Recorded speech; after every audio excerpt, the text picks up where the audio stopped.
எல்லோரும் எப்படி இருக்கீங்க? வணக்கம். இன்றைக்கி புதினா ரைஸ் பண்ண போகிறேன். அதுக்கு தேவையான பொருளை முதல்ல காமிச்சிடுறேன். புதினா ஒரு கைப்பிடி அளவு நறுக்கி வச்சுருக்கேன். மல்லி அதே ஈக்குவலாக மல்லி நறுக்கி வச்சுருக்கேன். ஒரு 7 பச்சை மிளகாய் வச்சுருக்கேன். இஞ்சி பூண்டு வச்சுருக்கேன். தக்காளி 2 தக்காளி பழம் நறுக்கி வச்சுருக்கேன்.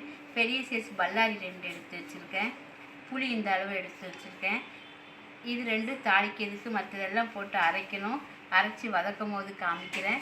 இதுக்கு சைடிஷ் உருளைக்கிழங்கு பண்ண போகிறேன். அதையும் உங்கள்கிட்ட காமிக்கிறேன். இந்த உருளைக்கிழங்கு அவிச்சு வச்சுருக்கேன். உருளைக்கிழங்கு பரட்டலுக்கு பொடிசாக பல்லாரி கட் பண்ணி வச்சுருக்கேன். 3 தக்காளி குட்டி குட்டியாக 3 தக்காளி பழம் நறுக்கி வச்சுருக்கேன். இதையும் பரட்டும் போது காமிக்கிறேன். இந்த அளவு சாதத்து இந்த மல்லி புதினா மிளகாய் இஞ்சி பூண்டோட தேங்காயும் போட்டு அரைக்கணும். இந்த அளவு தேங்காய் எடுத்து வச்சுருக்கேன். எல்லாம் அரைச்சிட்டு வதக்கும் போது காமிக்கிறேன். மிளகா போட்டுக்கலாம். இதெல்லாம் அரைக்க போகிறேன். நம்ம எடுத்து வச்ச பொருள் அவ்வளோத்தையும் போட்டுடலாம்.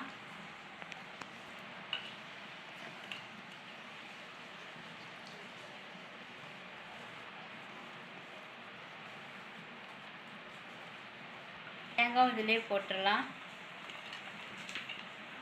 அரைச்சிட்டு பேஸ்ட்டாக அரைக்கணும். அரைச்சிட்டு உங்களுக்கு காமிக்கிறேன். இந்த அளவு அரைச்சா போதும். எல்லாம் அரைச்சாச்சு. தாளிக்கிறதுக்கு கொஞ்சோட பொடி ஜீரகம், பெரிய ஜீரகம், 2 பட்டை, ஒரு அன்னாச்சி பூ, ஒரே ஒரு ஏலக்காய், முந்திரி பருப்பு வேணால் போட்டுக்கலாம், வேண்டாம்னா விட்டுடலாம். நான் வீட்டில் இருந்ததுனால 2 எடுத்து வச்சுருக்கேன். பிரிஞ்சில் வச்சுருக்கேன். எண்ணெயை ஊற்றி தாளிச்சிடலாம்.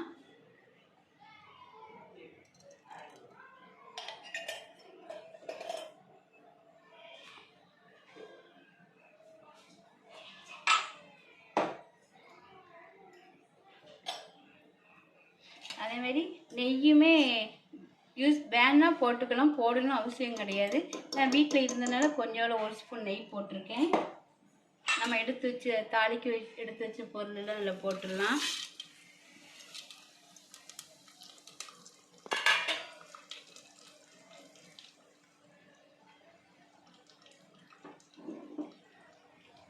எல்லாம் நல்லா பொரிஞ்சிட்டு வெங்காயம் போட்டுக்கலாம்.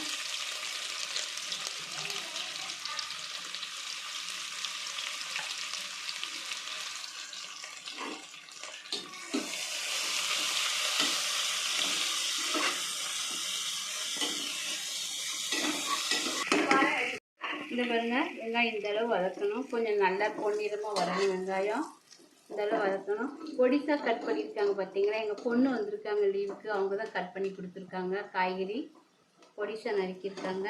இதில் கொஞ்சோட மல்லி இலையும் புதினாவும் நறுக்கி வச்சுருக்கு போட்டுடலாம். இந்த நறுக்கி வச்ச தக்காளி பழத்தை போட்டுடலாம். இந்த இவ்வளோ உப்பு போட்டுக்கிறேன்.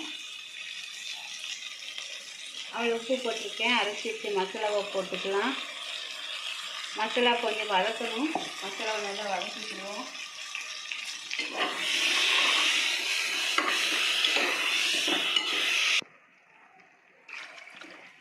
இதுக்கு 2 டம்ளர் அரிசி எடுத்திருக்கேன்.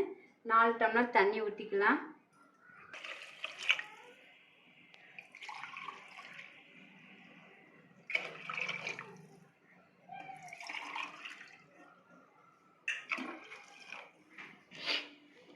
நம்ம நெய்யெல்லாம் போட்டிருக்கனால நல்ல வாசனையாகவும் சுவையாக இருக்கும். பிள்ளைகள் மல்லித்தலை புதினா எல்லாம் சாப்பிட மாட்டாங்க நம்ம எதில் போட்டு சேர்த்து கொடுத்தாலும். அதனால தான் நான் நெல்லிக்காய் வச்சு எடுக்கையிலையும் கருவேப்பிலை புதினா எல்லாம் போடுவேன். இது புதினா மல்லியெல்லாம் போட்டு சாதமாக பண்ணி கொடுத்தீங்கன்னா பிரியாணி மாதிரி டேஸ்ட்டாக சாப்பிட்ருவாங்க குழந்தைகள். நல்லா நுர கூட்டி கொதிச்சுட்டு தண்ணி கொதிக்கி நான் அரிசி களைஞ்சி வச்சுருக்கேன். இந்த பாருங்க, ஒரு 5 நிமிஷம் ஊற வச்சு களைஞ்சி வச்சுருக்கேன். எப்போதும் வீட்டுக்கு பொங்குற சாப்பாட்டு அரிசி தான் போட்டலாம். அதில் உப்பு போட்டிருக்கோம். நீங்கள் வாயில் கொஞ்சம் தண்ணி ஊற்றி பார்த்துக்கணும் உப்பு கரெக்டாக இருக்கான்னு. பத்தலைன்னா திரும்ப போட்டுக்கணும்.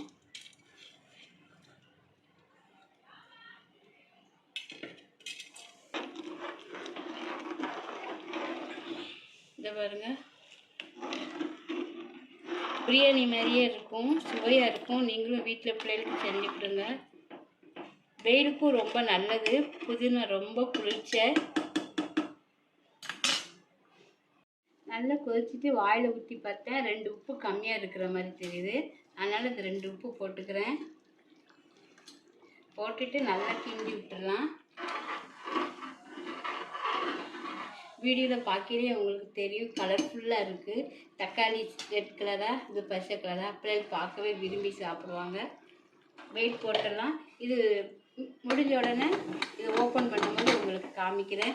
அடுத்து உருளைக்கிழங்கு பரட்டல் பண்ணுவேன், அதையும் காமிக்கிறேன்.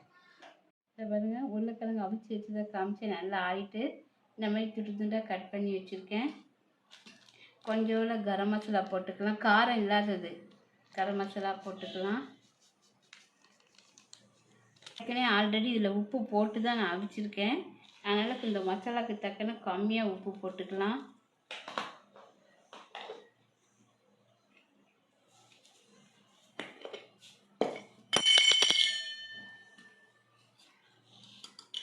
மஞ்சள்தூள் போட்டுக்கலாம். இந்த ட்ரிப்பு திரிச்ச மிளகாத்தூள் ரொம்ப காரமாக இருக்குது, அதனால் காரம் இந்த இவ்வளோ தான் போட்டிருக்கேன். போதும், காரமாக இருக்குது. இப்போ வீட்டிலே திரிச்ச மல்லித்தூள் இவ்வளோ போட்டுக்கலாம்.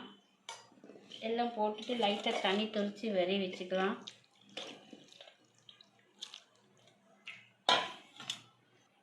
இந்த பாருங்கள், இந்த மாதிரி நல்லா பரட்டி வச்சுருக்கேன். வெங்காயம் தக்காளி நறுக்கி வச்சு அப்போ அதை காமிச்சிருக்கேன். இதெல்லாம் வதக்கும் போது காமிக்கிறேன். இந்த பாருங்கள், எண்ணெய் ஊற்றிக்கலாம். எண்ணெய் கொஞ்சம் கூடுதலாக ஊற்றணும். அந்த அளவு கடுகு போட்டுக்கலாம். கடுகு ரொம்ப வேண்டாம், குறையா போட்டால் போதும். பெருஞ்சீரகம் போட்டுக்கலாம். நல்லா பொரிஞ்சிச்சு.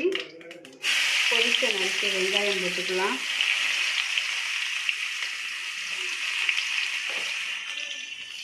நான் அப்படியே சொன்ன மாதிரி பொண்ணு வந்திருக்காங்க, அதனால தான் இவ்வளோ பொரிச்ச நறுக்கியிருக்காங்க. எனக்குன்னு இவ்வளோ பொரிச்ச நறுக்க வராது. வெங்காயம் நல்லா வதங்கட்டும்.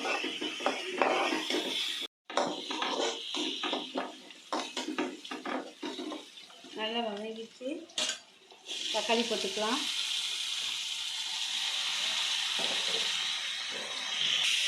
வெங்காயம் தக்காளி தேவையான அளவு இந்த உப்பு. நான் எப்போதுமே கல் உப்பு தான் யூஸ் பண்ணுவேன். உருளைக்கிழங்குக்கு எதுக்கு பொடி உப்பு போட்டேன்னா அதில் உள்ள சாரணம் இருக்க வேண்டி தான் போட்டேன். இந்த பாருங்க, இதுன்னு அதில் கரைஞ்சிடும். வதக்கும் போது தக்காளி இந்த அளவு வதக்கினா போதும். இந்த உருளைக்கிழங்கு அதில் அள்ளி போட்டுக்கலாம்.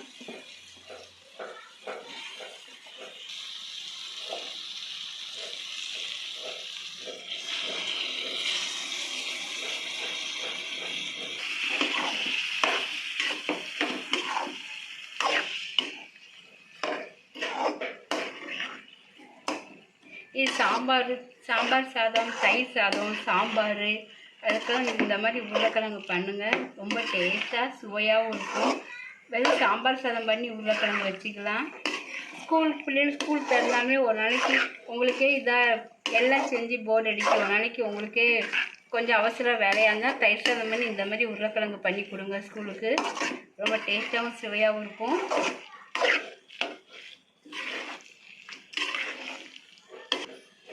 ரொம்ப வேலையும் இழுக்காது. உருளைக்கிழங்கு அவிச்சு கட் பண்ணிவிட்டு மசாலா போட்டுட்டு இந்த மாதிரி கிரேவி பண்ணிடலாம். சட்டுன்னு முடிஞ்சிடும். இன்னும் கொஞ்சம் பச்சை வாசனை போனோன்னா ஆஃப் பண்ணிடலாம் ஸ்டவ்வை. இந்த பாருங்கள், பச்சை வாசனைலாம் போயிட்டு உருளைக்கிழங்கு ரெடி ஆகிடுச்சு. அவ்வளோதான், நம்ம ஸ்டவ் ஆஃப் பண்ணிக்கலாம். நான் மல்லி தூவினா சுவையாக டேஸ்ட்டாக இருக்கும். நான் மல்லி சாதங்கிறதுனால நான் மல்லி தூவலை. நீங்கள் சாம்பார் சாதம், சாம்பார், இது தயிர் சாதம் பண்ணிங்கன்னா இதை மல்லி தூவிட்டு பிளேட்டுக்கு பரிமாறுங்க. ரொம்ப டேஸ்ட்டாகவும் சுவையாகவும் இருக்கும். இதை பாருங்கள், சுவையான புதினா சாதம் ரெடி ஆகிட்டு அதுக்கு மேட்ச உருளைக்கிழங்கு பண்ணியிருக்கேன். உருளைக்கிழங்கு கிரேவி பரட்டல் பண்ணியிருக்கேன். தயிர் பச்சடிக்கு வெங்காயம் நறுக்கி வச்சுருக்கேன். இப்போ தயிர் ஊற்றலை. இது சாப்பிடும் போது தான் தயிர் ஊற்றுவேன். இப்போ ஊற்றுனேன்னா புளிச்சிடும், அதனால் ஊற்றலை. சாப்பிடும் போது ஊற்றுவேன். இந்த வீடியோ பிடிச்சிருந்தால் லைக் பண்ணுங்கள்.